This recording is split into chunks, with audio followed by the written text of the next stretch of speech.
Presentar a nuestro primer invitado en la noche. Está Hugo Siles. Con nosotros Hugo José Siles, el ministro de Autonomías, a quien le damos la bienvenida. Es un gusto siempre tenerlo, ministro. Hoy hablaremos sobre este tema precisamente que le compete a su cartera, las autonomías. Vamos a ver la siguiente nota y entramos en materia. Gracias, buenas noches. Las cifras que arroja el proceso autonómico hablan de lentitud en departamentos, municipios y regiones indígenas para implementarse. Por ejemplo, de los 9 departamentos, solo Tarija y Pando ya cuentan con su estatuto en plena vigencia. En 5 departamentos debe comenzar todo de nuevo, después de que la población rechazara en un referéndum todo el proceso, y en 2 todavía está en elaboración. De los 339 municipios, solo 2 cuentan con carta orgánica en vigencia, y de las autonomías indígenas, 3 tienen estatuto aprobado. ¿Qué es lo que sucede? Habrá que evaluar qué ha pasado en términos de lo que ha implicado la elaboración de los estatutos, los plazos que han tenido que pasar para que el Tribunal Constitucional Plurinacional apruebe y emita la declaración de constitucionalidad. En unos casos han sido plazos de 12, 14 meses, muy largos, ¿no? Y esto como que ha también puesto una cuña en algunos procesos, como especialmente las autonomías indígenas. El vocal del Tribunal Supremo Electoral, José Luis Exeni, fue claro al señalar que para la implementación de las autonomías departamentales, municipales e indígenas no hay una fecha establecida. Pero cuanto más tarden en implementarlas, la capacidad de poder decidir cómo invierten el dinero y sus procesos de desarrollo también se postergará. Alentamos a que todos los actores institucionales, todos los actores políticos, por supuesto, las organizaciones puedan poner su mejor empeño y voluntad para llevar adelante este proceso, y específicamente en lo que corresponde a esta fase, que es la aprobación o no de sus estatutos y cartas orgánicas en referéndum. Realmente hagamos un esfuerzo coordinado para que la ciudadanía pueda participar, tenga conocimiento de cuál será su mini constitución. Es como una mini constitución del municipio, de la autonomía indígena o del departamento. A ver, si la Cámara me puede ayudar, la Cámara 1, usted tiene aquí, ministro, el Estatuto Autonómico Regional del Gran Chaco, Chaco. Si hay un Estatuto Autonómico Regional del Gran Chaco, ¿estamos ante la posible creación de un 10º departamento? De ninguna manera, de ninguna manera. Y cuando un poco escuchaba algunas cifras, es bueno corregir algunas que creo pertinente. Primero que es cierto, hay 2 departamentos que tienen estatuto autonómico departamental ya en vigencia, Pando y Tarija. Otros 2 departamentos como Santa Cruz y el Beni están en proceso de adecuación a la nueva constitución política del Estado, los estatutos que obviamente, como todos sabemos, se elaboraron antes de la propia promulgación de la constitución. Tenemos 32 procesos de trámite de autonomías indígenas originarias campesinas. Uno, Charagua, sí ya tiene estatuto de autonomía indígena originaria campesina en vigencia. Pero este año prevemos que pueden haber 5 autonomías indígenas originarias campesinas ya en posibilidades de aprobar sus estatutos. En municipios, de los 339, es cierto, hay 2 municipios que han aprobado sus cartas orgánicas y están en vigencia, Cocapata y Tacopaya. Pero hay al menos 270 municipios que ya iniciaron sus procesos, entiéndase que están ya en el Tribunal Constitucional Plurinacional, están con primera declaración de constitucionalidad la Carta Orgánica, con segunda, y hay 43 que ya tienen declaración plena, de los cuales al menos 35 podrían ir a referéndum y consulta este año. Entonces, un poco las cifras, y una autonomía regional, la del Chaco, que hemos explorado por ahí alguna autoridad en Tarija de forma irresponsable, habla o trata de confundir a la opinión pública hablando del 10º departamento. La autonomía regional del Chaco es un hito histórico, diría yo, en el proceso autonómico, porque se establece una autonomía dentro de la autonomía departamental, pero como espacio de planificación y de gestión. Los 3 municipios, Yacuiba, Villamontes y Caraparí, han decidido conformar un espacio de planificación, pero para eso también la Constitución les ha dotado de instituciones como una asamblea regional, claro, que no legisla, porque así no colisiona con el nivel departamental, con la Asamblea Departamental Legislativa de Tarija, pero que sí tiene facultades normativas, administrativas y un ejecutivo que es quien dirige y quien ejecuta la inversión. Aparte, si usted se fija en Tarija hoy, departamento, pero en el Chaco, ya existen autoridades como los ejecutivos seccionales, así llamados, hoy subgobernadores, que fueron elegidos por voto. Sí, sí. Ya fueron, en ninguna parte del país, en los 8 departamentos restantes, los subgobernadores son designados por el gobernador. Aquí, en el departamento de Tarija, en el Chaco, se eligieron por voto popular 3 subgobernadores. Esos ya manejan recursos y hay una asamblea regional porque hay una ley transitoria de autoridades regionales que les ha permitido al Chaco crear una instancia autonómica interesante. Con este estatuto se perfeccionaría ese proceso. Muy bien. Ministro, ¿qué implica tener un lugar que tenga autonomía? Yo sé que la pregunta es amplia porque hay diferentes tipos, además de autonomías dentro del país, pero en términos generales, ¿qué implica? ¿Cuáles son las competencias de un departamento, por ejemplo, al tener autonomía? ¿Cuáles son sus límites?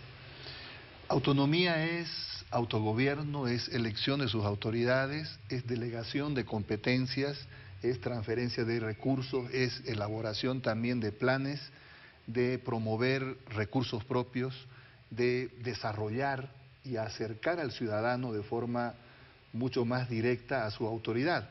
Por eso que hablamos siempre del principio de la subsidiariedad. La subsidiariedad es un principio que establece que la autoridad más cercana es la que debe prestar el servicio. Si tenemos el alumbrado público, lo debe prestar el municipio porque está más cercano al ciudadano, no lo podría prestar el nivel central. Entonces, el proceso de descentralización y autonomías es para hacer más eficiente al Estado. Finalmente es una herramienta para permitir que el Estado administre de forma más eficiente, más eficaz, más directa. Por eso es que hemos roto el esquema de la concentración del poder y lo hemos descentralizado. Bolivia hoy es un Estado de forma unitaria, pero ha incorporado la descentralización y las autonomías en un Estado plurinacional. Por lo tanto, se reconocen pueblos indígenas originarios, regiones, y por eso que estamos en un proceso de transformación.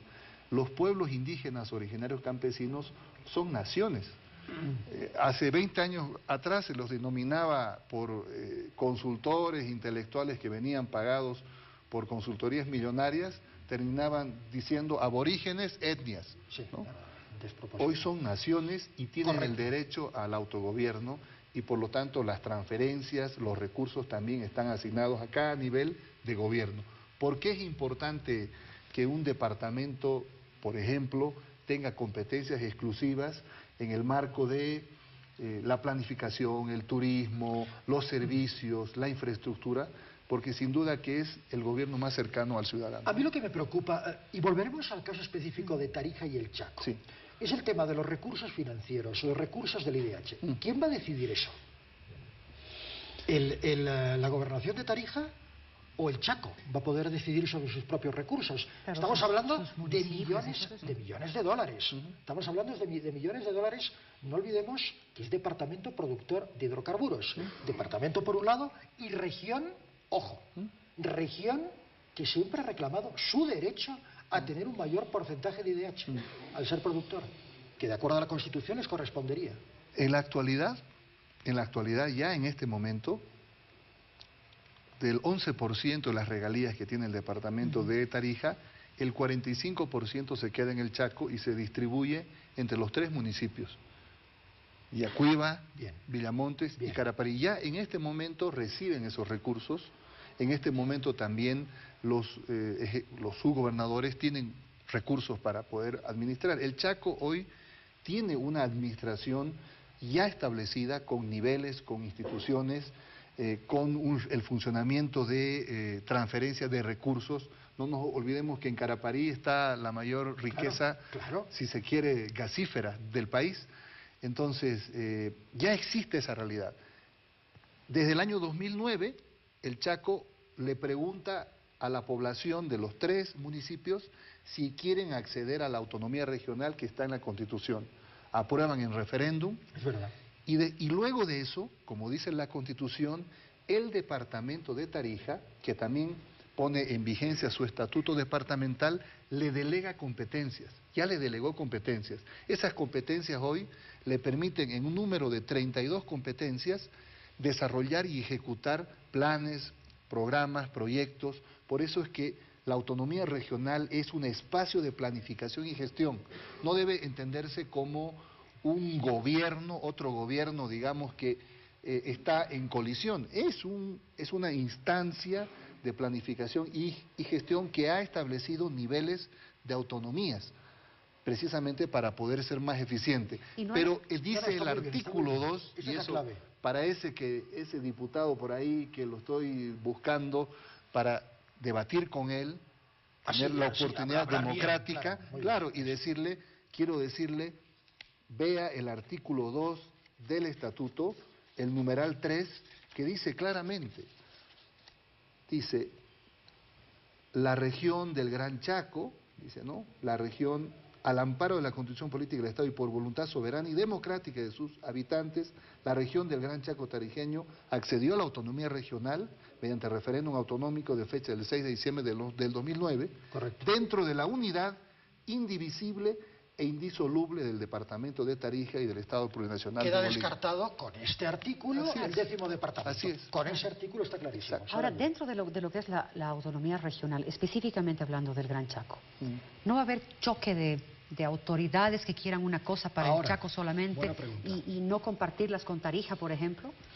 No, porque están definidas las competencias, están definidas las funciones.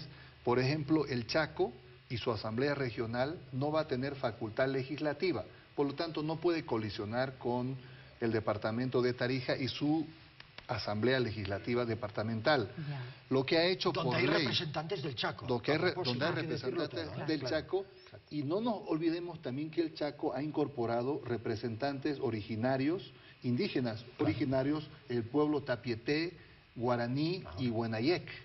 Tienen sus asambleístas, tienen sus asambleístas elegidos por población y por territorio. Es decir, una asamblea regional y un ejecutivo regional que van a funcionar cuando entre en vigencia el estatuto, pero que hoy por la transición de la ley autonómica específica para el Chaco, tienen un funcionamiento ya que está en marcha, porque no es ningún secreto hoy descubrir que los ejecutivos regionales, los ejecutivos seccionales, como se llamaban hoy sus gobernadores, tienen una función ejecutiva y precisamente desarrollan una capacidad de gestión, de inversión en precisamente esta gran provincia llamada provincia Gran Chaco. Es decir, lo que se va a hacer con este estatuto es perfeccionar ya un nivel, es decir, el nivel departamental que va a admitir una incorporación de una autonomía regional para planificar y gestionar mejor precisamente en el departamento, porque en el Chaco funcionan otras dinámicas también. Correcto. Hay una población pero importante. con un concepto que me parece fundamental, que es el equilibrio de poderes. Sí. Y ahí en Tarija, justamente lo que está pasando ahora, y lo que ha pasado siempre, es esa desconfianza del Chaco hacia Tarija, que dice, los tarijeños siempre han sido tan centralistas como la paz ha sido con el resto del país. Esto yo lo he escuchado muchas veces en el Chaco. ¿Va a dar equilibrio? Va a dar mucho equilibrio. Y una particularidad para...